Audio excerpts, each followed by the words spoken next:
And there are advocates fighting to stop the mining from coming in, but some of the strongest voices are not even adults. ABC 15 reporter Nicole Grigg with a group of teens who are hoping to help save Oak Flat. Feather has been blessed for an entire year every day. James Wallen, a senior at Brophy High School. It was a great spiritual journey. Sharing his experience and finding a way to make real change.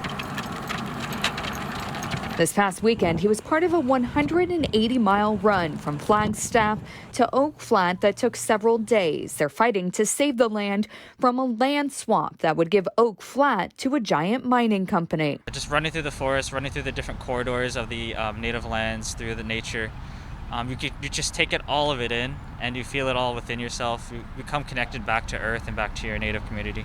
And just one day after finishing their race, news broke that the USDA will stop the clock on that land swap. For those a part of the Brophy Native American Club, they feel they're being heard. The power of prayer, because this just happened so quickly. We got back on Sunday morning or Sunday afternoon, and then the next day after Monday, we get something like good news. Doesn't matter how small it is, it's still good news. For these teens, it's their first win in a larger fight to protect Oak Flat.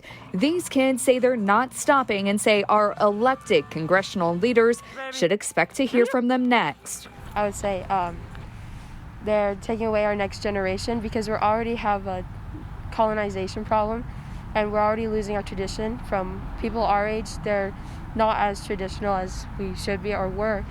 And I think they're just feeding into that problem.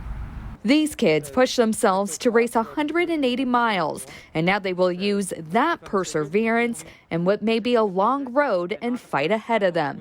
In Phoenix, Nicole Grigg, ABC 15, Arizona.